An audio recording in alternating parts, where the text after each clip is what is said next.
want me to change, but I ain't changing. Nah, I remain the same. And you are now tuned in to another episode of Intellectually Petty Radio, brought to you by M3S3 Clothing. Men make moves and suckers stand still. And as always, on the mighty Nerve DJs Radio Network. And today, man, come on, bro. Like I keep telling y'all, I only do legends. And today is absolutely no fucking exception, man. We have the world renowned plastic surgeon himself, Dr. Delorean Griffin, in the building. How you doing, King? I'm doing well. How you? I don't know about world renowned. Come on, man. Might be Detroit. I'm definitely Detroit renowned. Come on, bro. That's the fact. Your work is all over the planet, man. Whether you know it or not. There's somebody right now saying, "Yo, he did my so and so and did a phenomenal job." Might be. Gotta accept the greatness, bro. Yeah, man. I'm a humble dude. I'm not mad at that, man. How's your family doing? Oh, they good, man.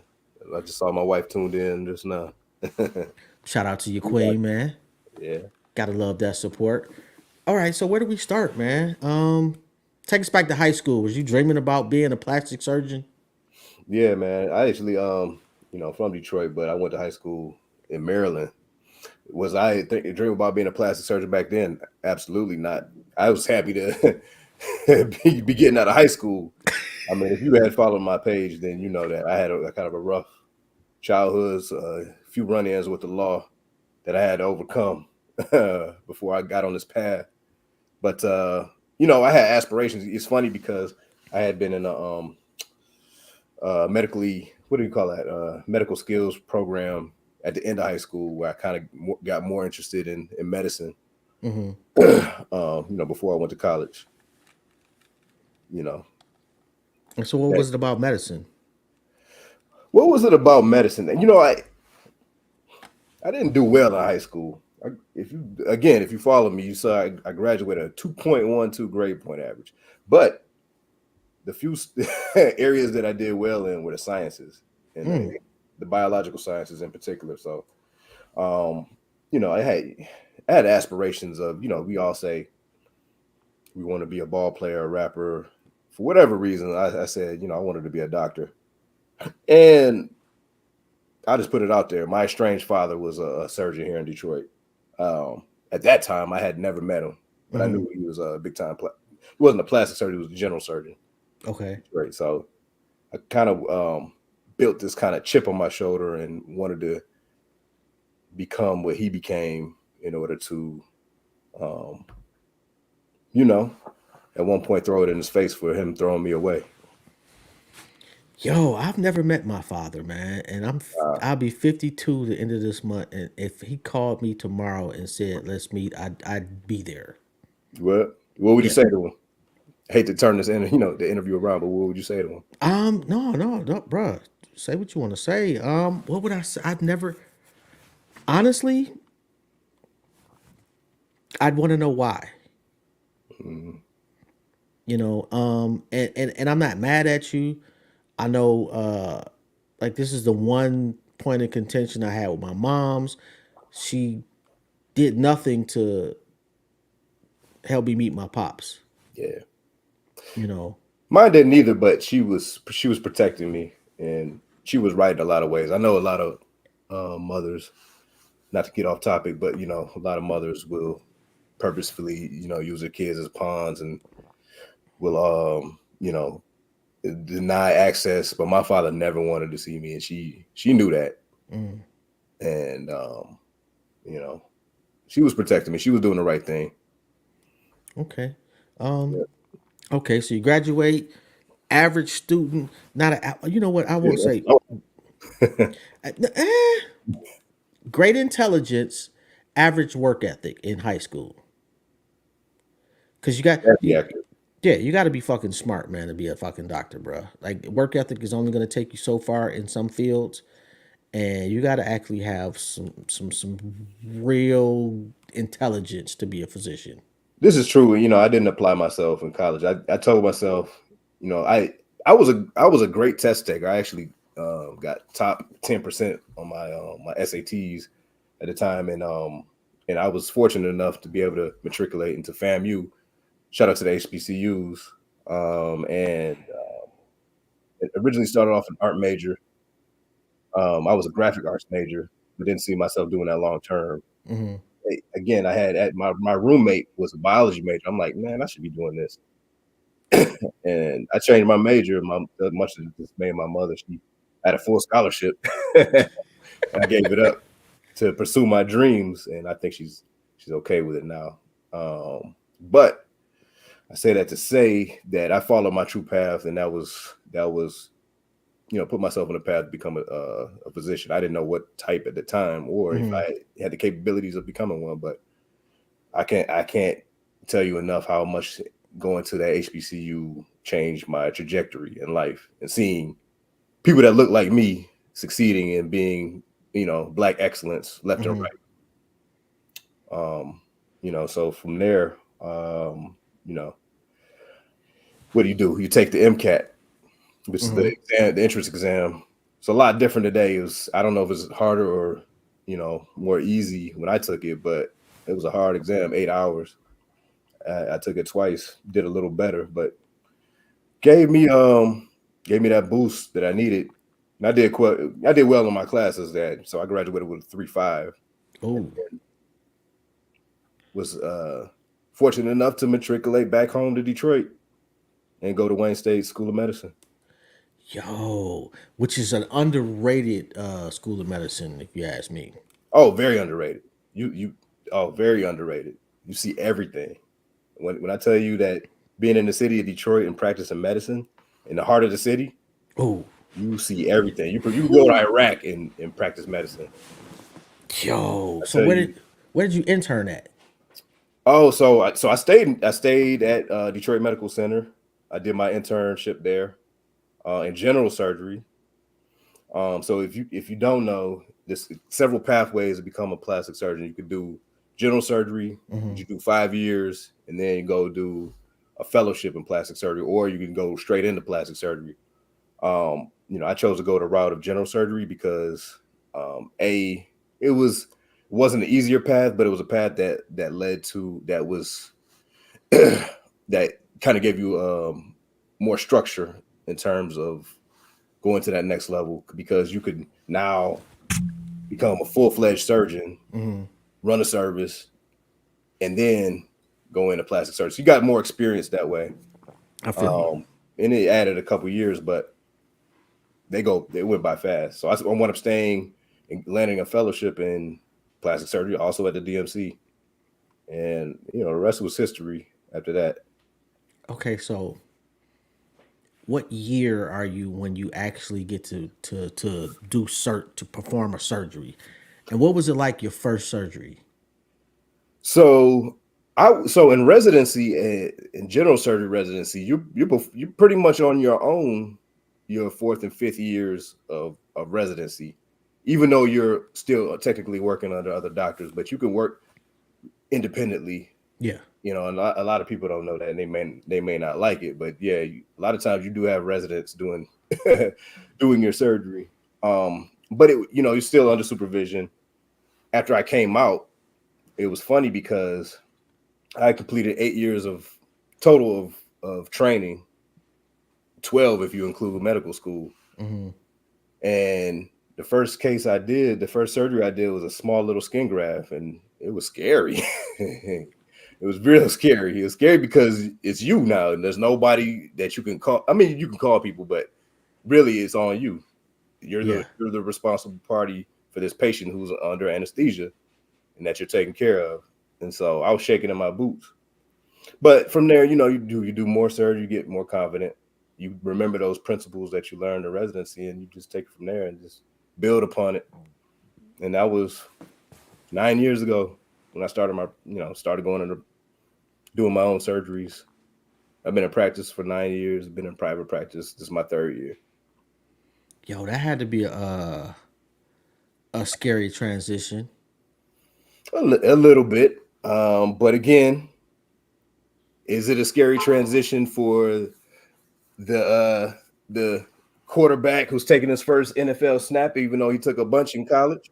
Yeah, Yeah, probably it's so. scary. But then you get comfortable, you get in the pocket, and you get adjusted, or you don't. But for the most part, you just you draw from everything that your professors and your attendings poured into you Mhm. during that 8-year process. So it's rigorous. It's very rigorous in Detroit. And I was confident anyways coming out of Detroit. And I took my first job in Livonia, and a lot of the people that would see me, they're like, are you comfortable doing this? If I come to the ER to stitch up a dog bite or whatever, have you ever seen this before? And you just want to tell them, if you were, if you know what I've seen, Man, again, you can't show me anything, motherfuckers don't realize, man. Detroit receiving sees everything. everything, Like if you've been down there, you everything. you just woo. Yeah, Like I mean, if you get shot, that's where you want to that's be. what we went. You're there, Sinai Grace. Yeah, so Yeah.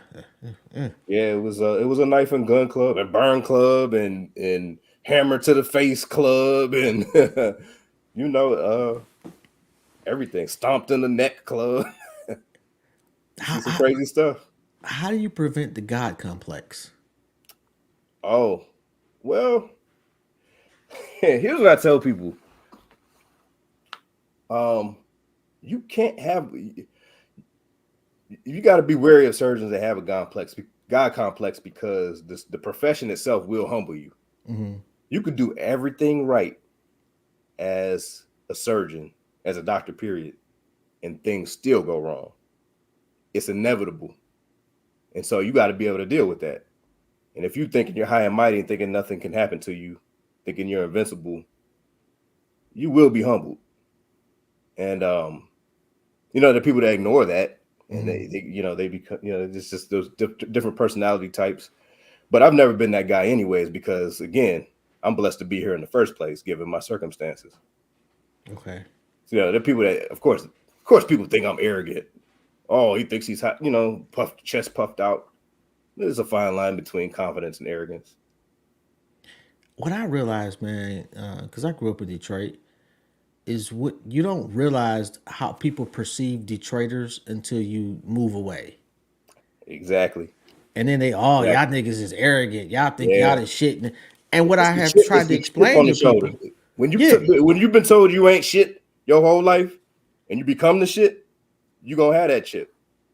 And not only that, like most cities, especially for brothers and sisters, don't see both sides of the coin with black people on a consistent basis. Hmm. They just see the downtrodden or the problems. But we got to see millionaires. You know, Absolutely. you go to the courthouse, you black judges. The DA is black. The funny thing is, and it's funny you say that, because I didn't get privy to any of that side of Detroit until I became a plastic surgeon, or I was on my path to it. Mm-hmm. I only saw the downtrodden. I only saw the abandoned buildings. I only Really? saw I only saw the bad part. You know, Oh shit, man! I uh, spent a Where'd you lot of grow up in time the city? in Southwest Detroit, Ecorse area. My grandparents, Oh yeah. yeah, So yeah, yeah. Ecorse fucked not a up. lot of people make it out of there. And No, so when see, you say that, and now I'm looking at, dang, it's black people with mansions, with docks, with boats, yeah, yeah. and what I'm saying, it's they driving Rolls Royces. I'm making me jealous. See, So it's like, yeah, so you get ingratiated in that world, and you see there's a whole different side. Now you going to the barrister ball. Now you going to this event, this black tie event, and it's like you never knew this side of Detroit existed unless you were born into it and kind of got put on that pathway. But that wasn't my story. no, see, I grew up on 7 Mile, Okay, and so east or west? west. So Palmer Park, the matches over there. Then we end up living in Indian Village for a little bit. So I had a pretty well rounded experience. And I was on the east side of Van Dyke and Gratiot. So I seen the bottom of the bottom, but I also got a chance to see the top of the top.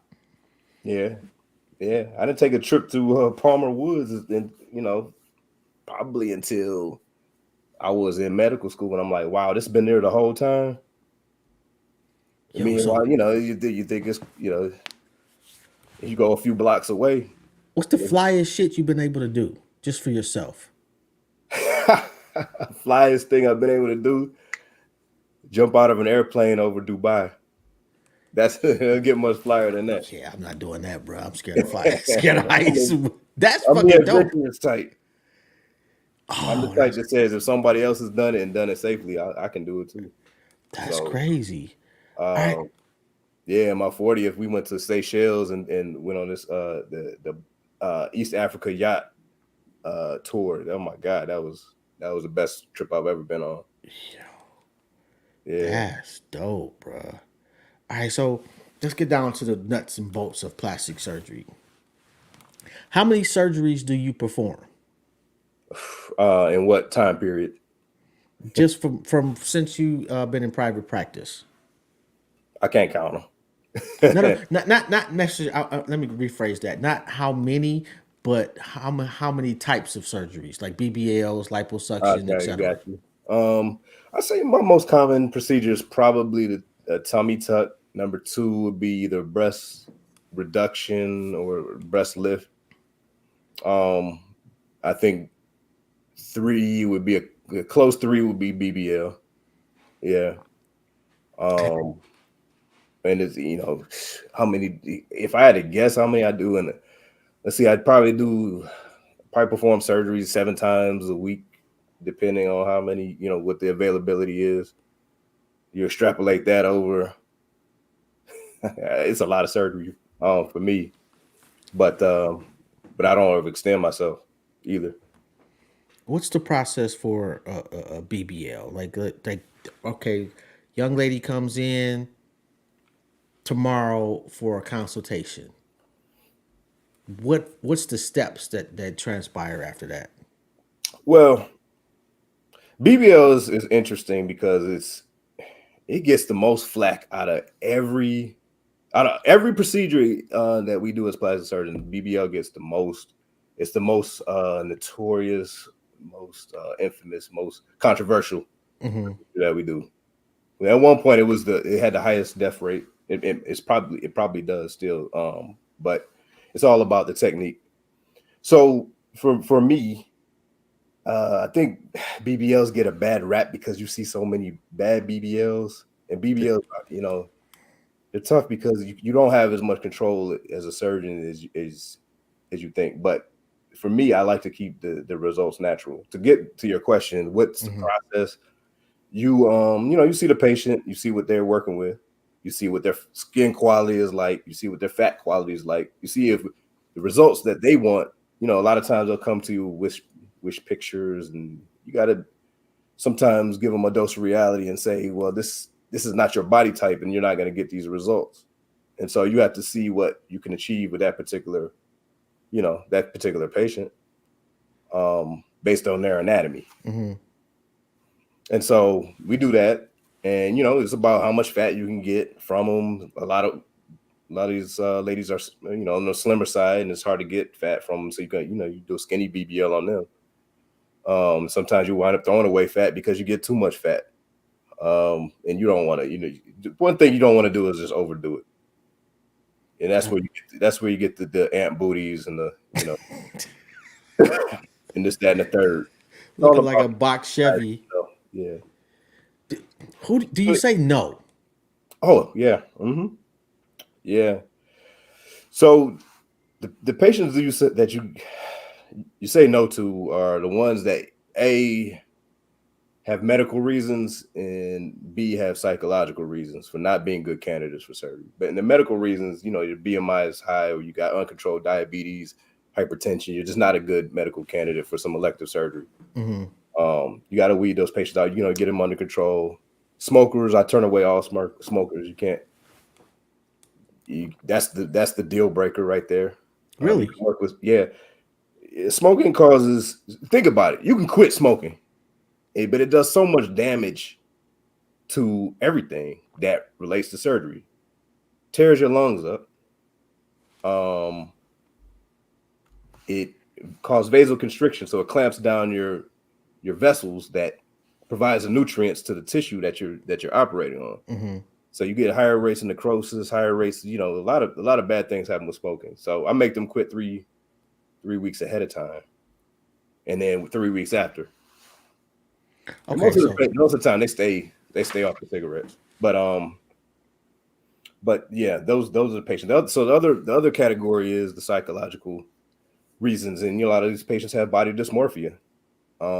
They either have unrealistic expectations, or they're doing things for the wrong reasons, or they just want something that's just out of the realm of possibility. You've seen a lot of these these yeah. uh, overdone jobs, and I'm like, who's saying yes to this?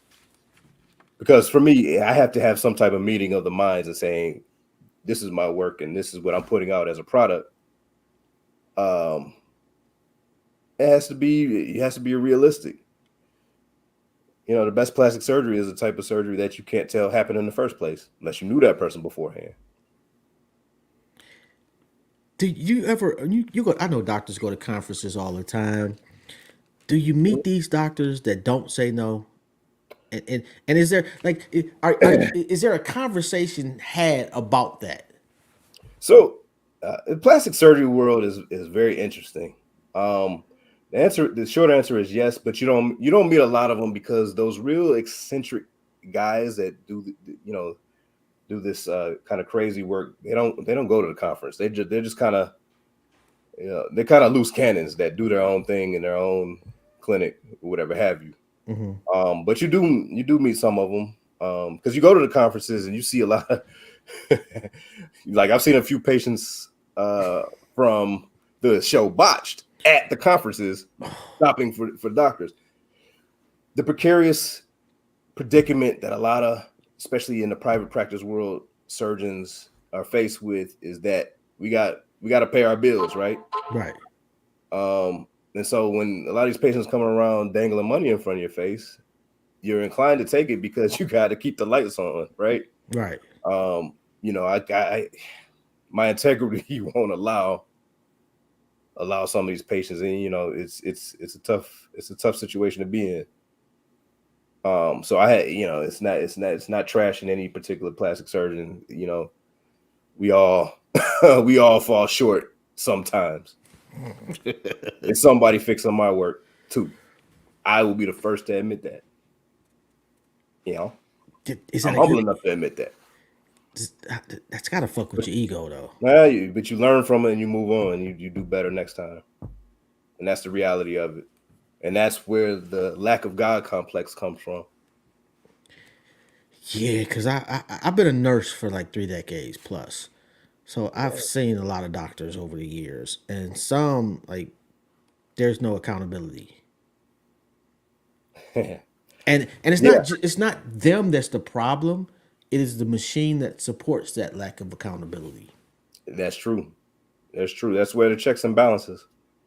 Yeah, You know, and it's not always right either. The hospitals that employ these people, they get it wrong a lot too. yeah, they Um, do. and being black is just a unique challenge in and of itself too. You know, I think I we're judged more harsh. We judge more oh harshly by black people. oh my, it's so that right there. In Detroit, you add that Detroit layer to it. Woo! It's an unfortunate circumstance that isn't talked about enough. It isn't. And those be the ones that be looking out for you when you have no idea they're looking out for you. Honestly, I get overwhelming support from the community. Just the ones that the loud side, they mess with you a little bit. Is there a particular surgery that you enjoy the most? Great question. I like I like breast reductions because they're the most challenging. Because you got two of them, and you got to make it, whether they're sisters, twins, distant third cousins. You got to make them twins, identical twins, right? Doesn't always work out, but for the most part, we get it pretty close. Um, and they're your most grateful, and they're the happiest patients. Um, And I like doing breast reductions. Actually, they don't pay a lot if you're going through insurance, but I make a good living. So is a breast reduction? Is that pretty much, my back is hurting? They just got too big. Yeah. Yeah, obviously there's some aesthetic component to it, but for the most part, these patients have been walking around with large breasts. So you got big bras that are cutting into their shoulders, getting rashes up under their breasts. Back pain is so bad that they can't even function.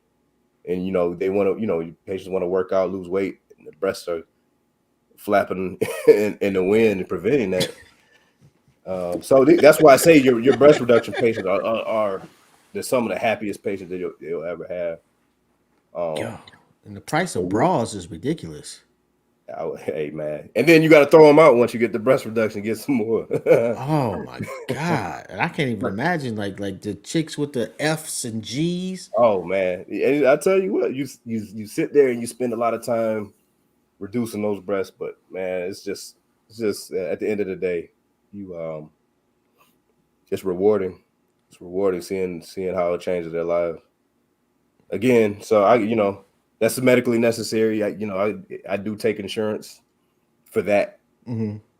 Uh, it doesn't pay a whole lot, but I do it anyways because I like seeing my patients satisfied overall. Okay, somebody that So the F breast, I'm getting paid the same amount as the D breast. oh, and that's got to take like probably 2 or 3 times longer.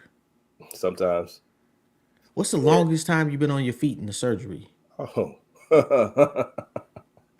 17 hours probably. Yeah, but not in practice, but in residency. Yeah. Hmm. God, that must have been like a Whipple or some shit. Whipple, oh no, my professor, he would do a Whipple in 3.5 hours flat. Oh, I don't want to Um, go to you if you're doing a Whipple that quickly, bruh. no, this is my chairman, Dr. He Weaver. he He was was the that coder. good. He was that good. He Okay. he was that good. No, these deep flaps. I don't know if you know about deeps, the breast reconstruction where they take the tummy tissue, Mm-mm. reconstruct them using your own tissue. Yeah, they can take a long time. I don't do those, but I did them in residency, and 17 hours? yeah, no, maybe a bathroom break, maybe a snack. Yeah.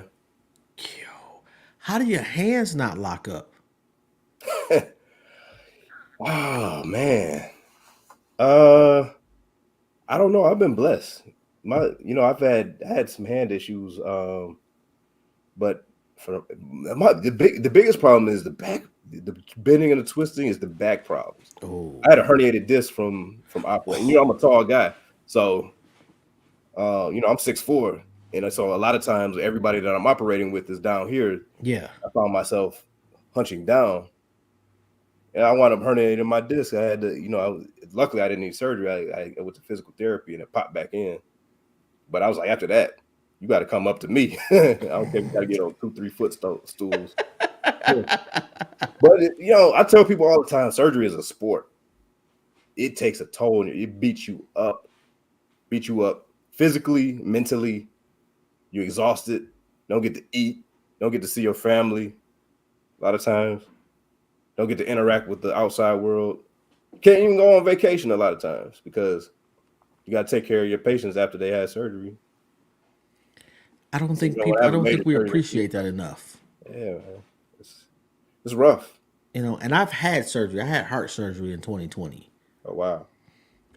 Yeah, that shit was like for me, the worst part about it was right before, and I tell this all the time, so if you watch the show, you turn it off for a second. But the worst part was when they rolled me into the OR and it was just me and 50 strangers. For your patients, like what do you do when they realize, oh shit, this is a real surgery, and the anxiety kicks in right before they go under. It's funny you say that because I have had one of the most anxious patients yesterday, and her heart was racing. I'm like, listen, relax. I've done this before. You put their mind at ease by instilling confidence within them with your own confidence. Hmm. Plus, they got to get a lot of good drugs from anesthesia. So they go once that gets kicking in, they're okay. You know what I'm saying? But yeah, it's I would have anxiety. You know, I haven't had any major surgeries, but I would have anxiety because you know what can go wrong. It's not likely, but it Yeah. can happen. You think about that too. You think about it. You're in the medical profession, then you see what can happen Yeah. inadvertently. Yeah. Um, and so you just gotta keep that in the back of your mind. How'd you pick your team for private practice?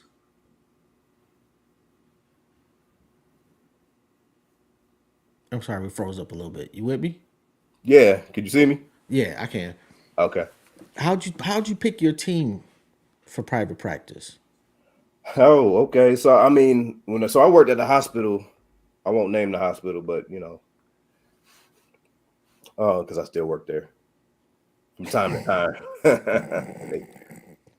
So I worked for the hospital for 6 years as an employee. Mm-hmm. You know, I got a salary, and I built a big, massive following during that process. And eventually, I got to the point where I was making the, the hospital money that I could be making for myself. You know what I mean? And they weren't helping me in terms of promoting me or marketing or anything like that. During that process, you know, I had a loyal following amongst my staff members.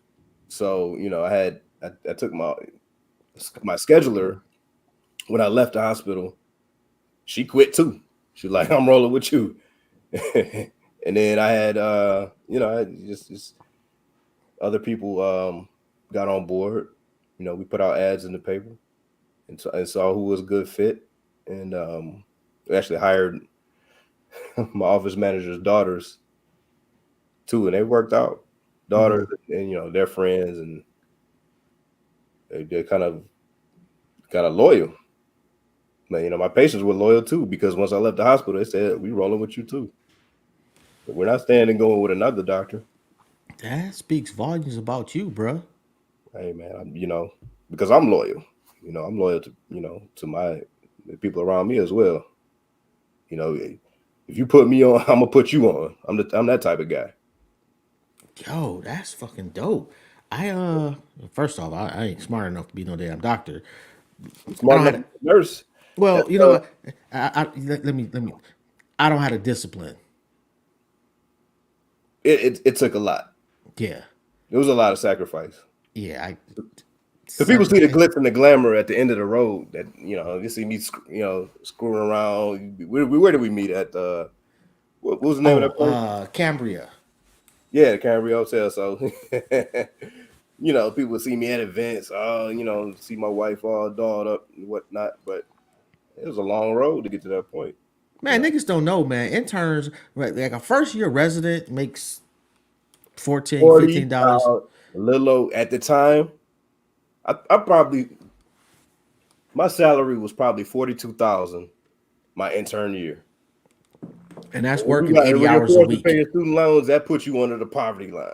Yeah, and that's working 80 hours a week. Plus, Yeah. And that, plus, and and sometimes they they made don't. these laws Yeah, they're supposed to be in place, that but they don't they follow. got it. I'll be the first to tell you that at that particular time, they got better during the later years in terms of enforcing that, but they didn't care. I worked 36 hours straight one time, no nap, no nothing. 36 hours straight. I got there at 5 a.m. on a Tuesday and didn't leave till 5 p.m. on a Wednesday after clinic. Yo, and see 'Cause that's why if I tell them when I go to the hospital, respectfully, I don't want y'all niggas teaching on me because I know it's some kid that's 22 years old, 25, whatever the case is, that is working their 40th hour straight with no sleep. Yeah, and yeah, and again, there have been a lot of protections in place, and a lot of. I think I'll be honest with you. In an academic setting, you're in better. I think you're in better hands because you have.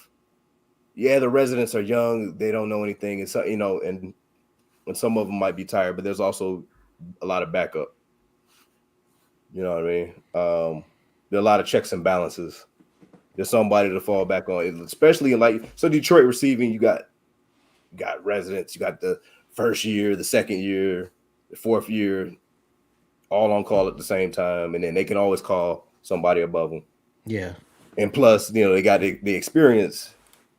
You might not have the best experience from a customer service standpoint, but from a clinical standpoint, you might do better. I'm out here in West Bloomfield, and it's all boutique and whatnot, but a lot of people haven't. They're not going to be equipped to treat your gunshot wound or you know, your exploded gallbladder or whatever have you. I don't want them to either. The give me. I will say like I'll take a fellow. If I got to have surgery, I don't. Maybe a fourth year. Yeah, like again, they might be doing, but they're under. No, nobody's just gonna let you fly if they're not. If the top head honcho is not comfortable letting them do that after watching them. Nope, nope. I not being cocky, but I had pretty good hands. I got to be a senior resident, so a lot of times my attending would be very comfortable letting me take the wheels and just flying. But Okay. they wouldn't be as comfortable with If you was trash. that. Yeah. So for the next generation following you, are you teaching at this point? Absolutely, absolutely. It's my duty because nobody was there for me. I mean, and that's from a number standpoint. You got to think. Maybe five. What percentage of black doctors just across the board? Maybe 5-6%, If that. if that. You know Yeah. what I'm saying? And then you talk about black surgeons. You talk about black plastic surgeons. I think that might be like 2 or 3%. So so I try to be involved in that process of mentoring, you know, allowing various, either high school, even down to high school students. I give them lectures. If you're in college, help them with the process of applying to med school. I've got 5 people in med school now. Really? Yeah. And if you're in med school, you can come shadow me anytime. And once things are in place, we're gonna have a structured mentorship program. Yo, that's dope. Let me know Yeah. about that too, man. Because if there's Yeah. anybody I can shoot your way, I absolutely will. So I try to stay involved, even with the med school. There's some entities that creating chasms, but we just have a program called Reach Out to You, where we get them interested early, elementary school. Really? Yeah, yeah. I gotta check in and see how if it's not hasn't been revamped. If you have to do that. Yo, like when you say elementary school, you talking about first graders? First graders, yeah. Second graders, all the way up to elementary school. Oh, Sixth see, grade. I did not know about anything, nothing like this when my kids were in Yeah, elementary school. yeah. We used to at Wayne State. We used to have the program, and we brought the elementary school. They were all Detroit kids too. They never seen anything. Got to touch real brains. You know what I'm saying? Taught them about all the anatomy. Taught them about all the physiology of each individual body system. It was a lot of fun, and the kids, man, you see how engaged they are. That's the rewarding part. What's the creepiest internal organ? Creepiest. It's all creepy if you're looking at it. You're not expecting it.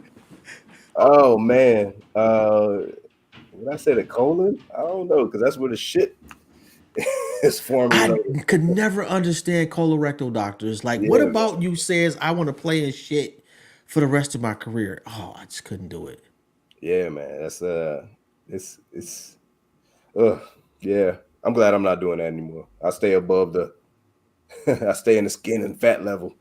Is there anything about the medical profession that creeps you out? Um no, man. It's not. Oh, spit. So my least favorite rotation was OBGYN. Childbirth is a beautiful thing, but with No, that it's not. No, placenta it's not. and It's just horrible, bro. It looks yeah, oh, disgusting. and it stinks. Oh my god, It stinks. it's the most beautiful, ugly thing known to mankind. It is. It really is. It really is. The But also, afterbirth is not a pretty thing. But oh, I knew I wasn't going into it after I did that rotation. I know that for sure. what really fucks with me though is sputum. I just Oh cannot yeah. like trachs. Yeah. Oh, I Yeah. had somebody spit on me like off their trach when I first started nursing. Just they coughed and the shit just went all in my Ever since then, man, I've been fucking traumatized. Yeah, I did a lot of cranial in my training. I did a lot of cranial facial surgery. So we did a lot of either cancer reconstructions of the jaw and throat area. Yeah, it was some nasty stuff. Or the gunshot wounds to the face. Yeah.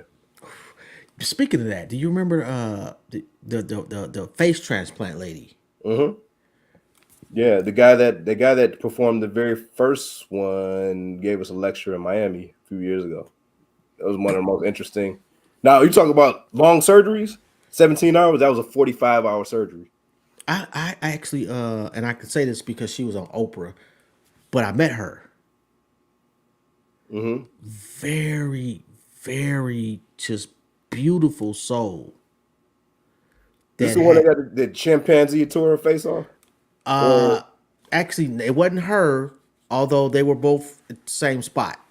okay, It was a lady before her.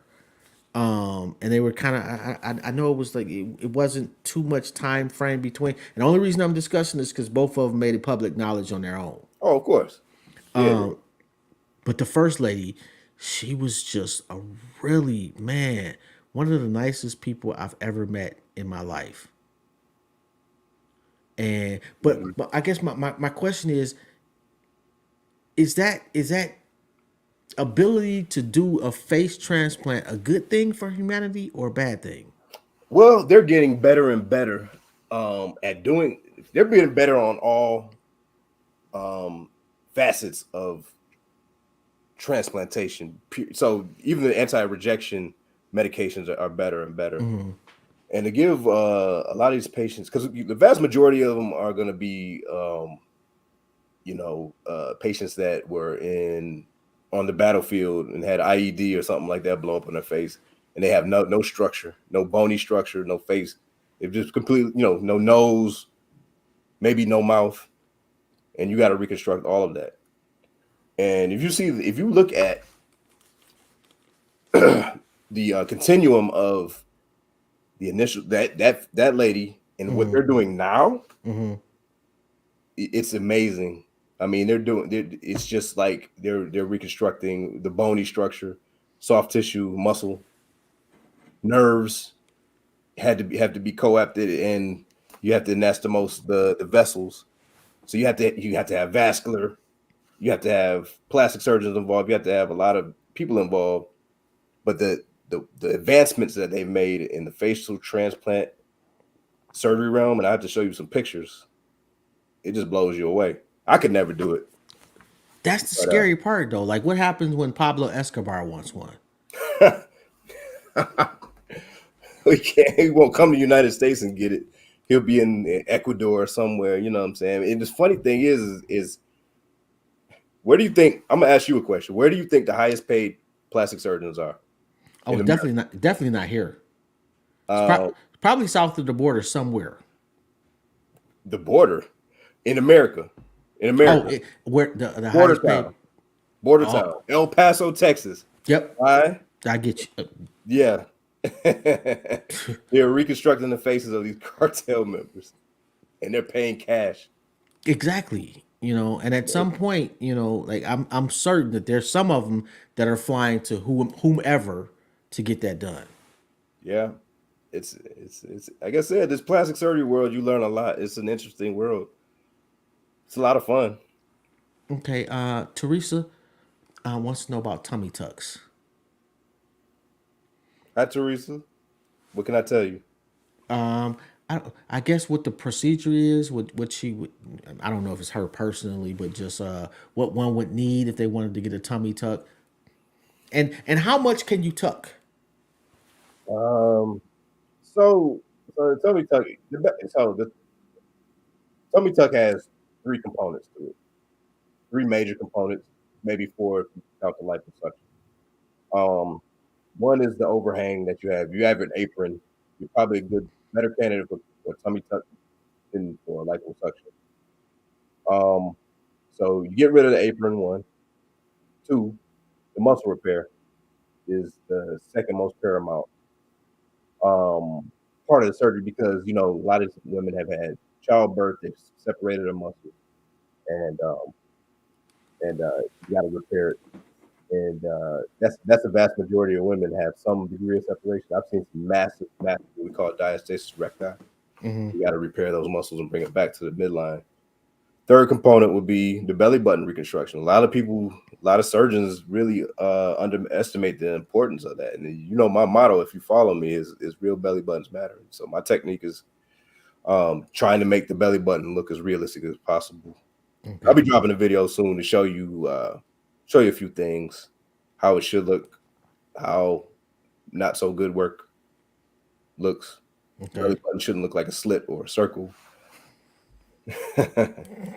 So we'll talk about all of that, and then just contouring the sides. And I think the important thing to realize is that not every tummy tuck is going to come out the same. Because if you Okay. have massive diastasis recti, or if you have a lot of visceral fat, it's a lot harder to snatch per se than somebody that's wearing their fat on the outside. Because then you can get rid of it. So I mean, I would have to see her as a patient. She's a good candidate. Are men increasing in numbers as far as wanting plastic surgery? Absolutely. It's funny because I've done more males. I did more males in the month of December than I had probably done in the past, I don't know, year or two. And the reason for that is I have access now to what we call vaser liposuction, which is very good at reducing gynecomastia, or what we call man boobs. Um, and then men are getting tummy tucks, are getting ab etching, getting abs put on. You got to be a good candidate for that too. You can't be an out of shape, morbidly obese guy thinking that you're gonna walk around with a six pack. You wind up looking like a ninja turtle instead. But if you're somebody that works out and just can't get those abs, ab etching is real good. Male tummy tucks I've done. I did a lot of them last month, and yeah, it's been increasing. I know a lot of people say it's the word now is sassy. Look, man, I don't judge anybody. You coming to see me, we're gonna make you look good. Everybody wants to look good. Women can do it. Why can't we? Okay, I'm fat. I come to you. I get a tummy tuck. I get the six packs. What do I need to do do I have to then start exercising to keep it up? I would have told you you needed to do that before coming to see me. Do everything you can in the gym, and that's for women too. Even a lot of the BBLs. I'm not against doing squats. Do the things in the gym and in the kitchen. Proper diet and exercise first. Do everything you can. Your results are number one. Your results are going to be better on the other side. Okay. Two, you're going to have those habits. You're going to be focused and more disciplined afterwards if you start those disciplines beforehand and maintaining your results. Because especially during COVID, I saw so many patients, man, it just let it go. And that's like buying a Mercedes Benz and not changing the oil, not changing the brakes. You've invested all this money, you're just gonna let it go. Now you gotta Yeah. maintain it. I've seen Um, somebody eat through the whatchamacallit surgery. And that's just ooh. And yeah, you can they make your stomach like this size and you can eat through that shit. you can stretch your pouch out. Absolutely can. I've seen it happen so many times. That's sad too. So it's a psychological thing. You've conditioned yourself to believe that you're supposed to eat this portion of food And if you don't, even if you've gotten satiety from it psychologically, you're telling yourself I should be eating more. And what happens is you're forcing that food into that tight spot. And I've seen people get the gastric sleeve, and then it's the size of a regular stomach a few years later because they just stretched it back out again. Man, What happens? I think that was like 15 bands they spent on that. Oh, well, usually insurance will cover that if you're a good candidate. But yeah, there are people that pay out of pocket for that. Yeah. Well, And they just, like you say, it's just tossing away a whole Mercedes Benz. I'll never understand it, but Bro, you got a tough ass job. I constantly because at the end of the day, that's my product out there too. Oh, I went to Dr. Griffin. I look like you ain't had nothing done.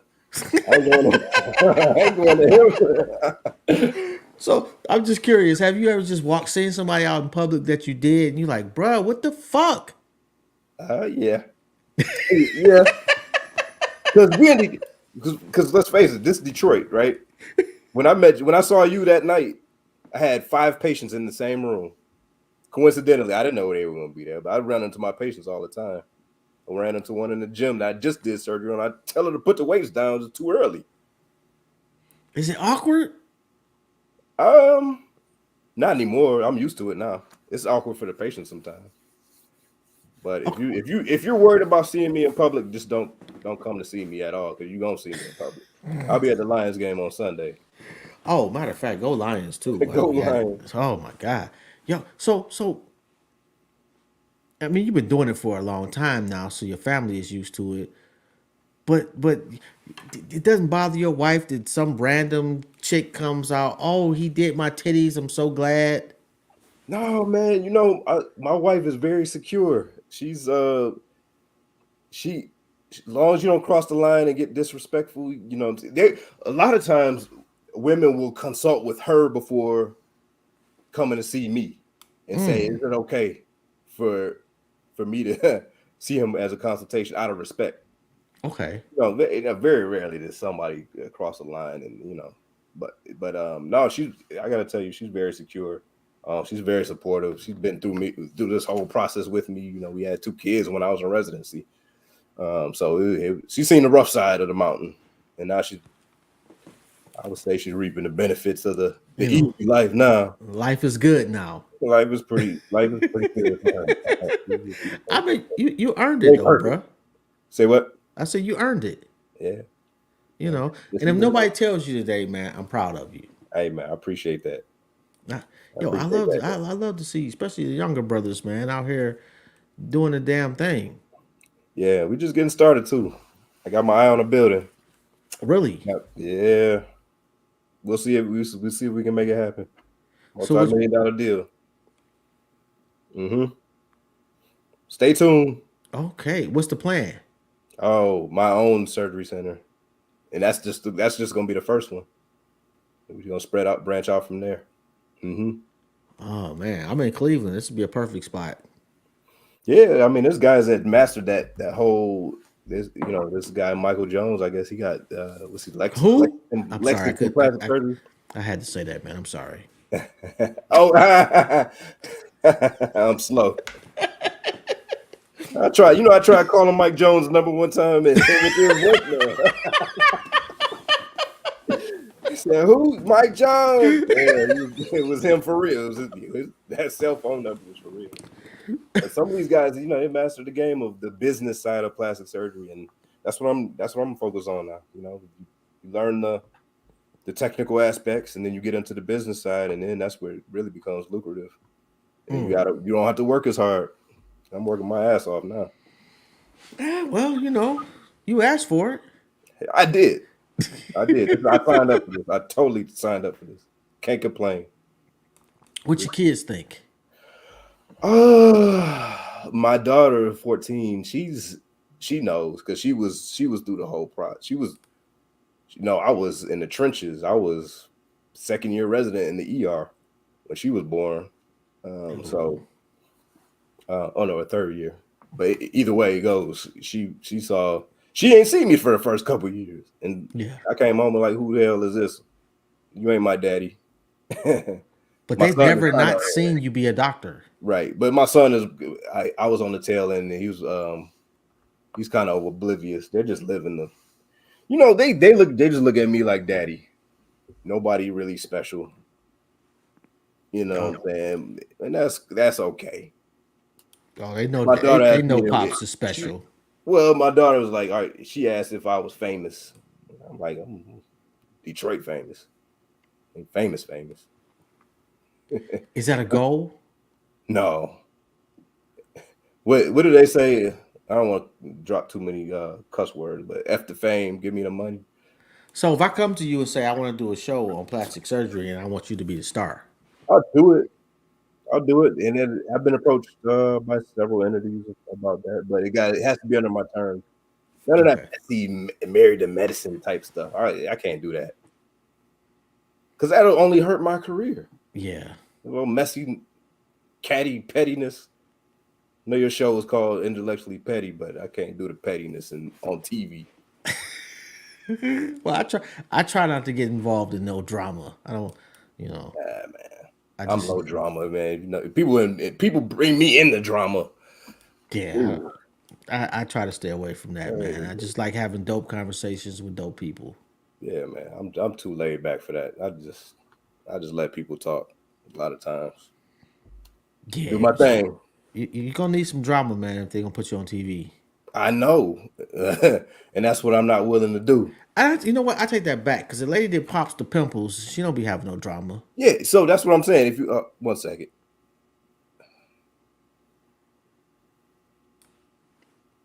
Hey, little patient issue. That's okay. Nothing major.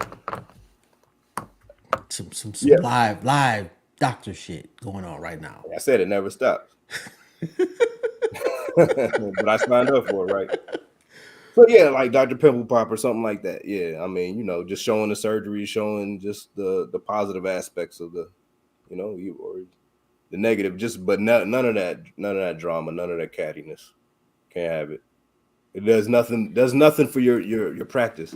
You look at some of these married to medicine people, and you know they suffer because of all the drama that's going on and on Why the don't you show. do it yourself? You know you can do it on Tubi now. Tubi. I'm actually acting. I'm actually playing roles. I had a two. Well, we'll see. I got a couple roles lined up. I can act too. Okay, well, okay. Yeah, I can act too. Yo, yeah, you could, but yeah, you could do that yourself, bruh. I know.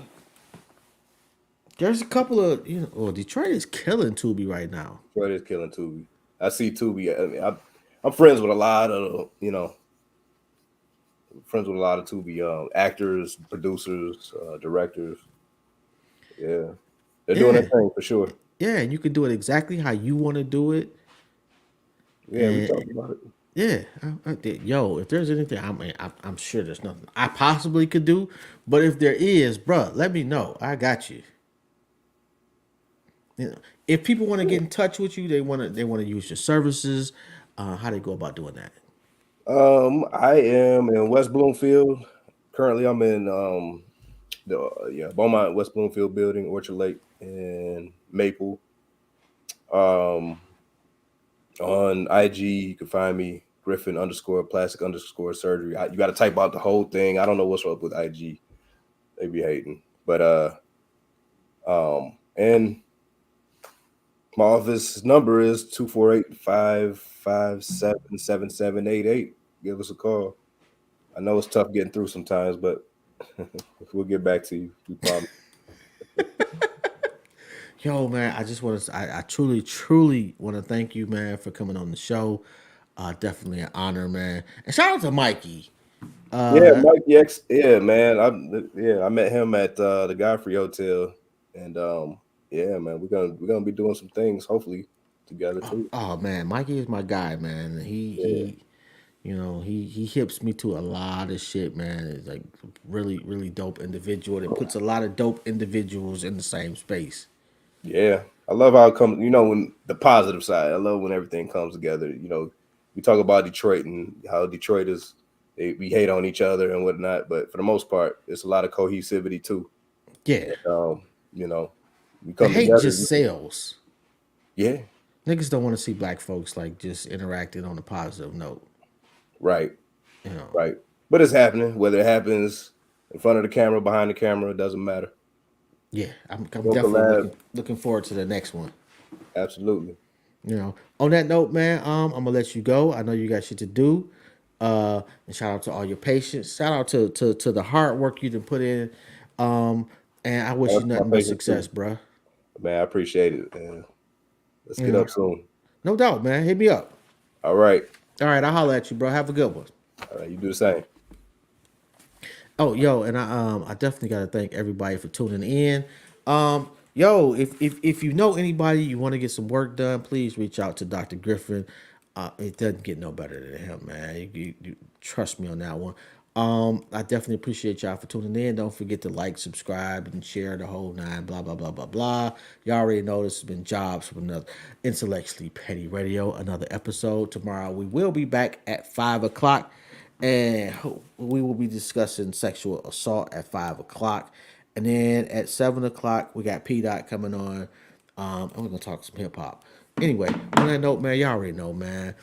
It's what you do to get you on the show, man. But who you are is what makes you stand out. On that note, I'm out. Y'all have a good one.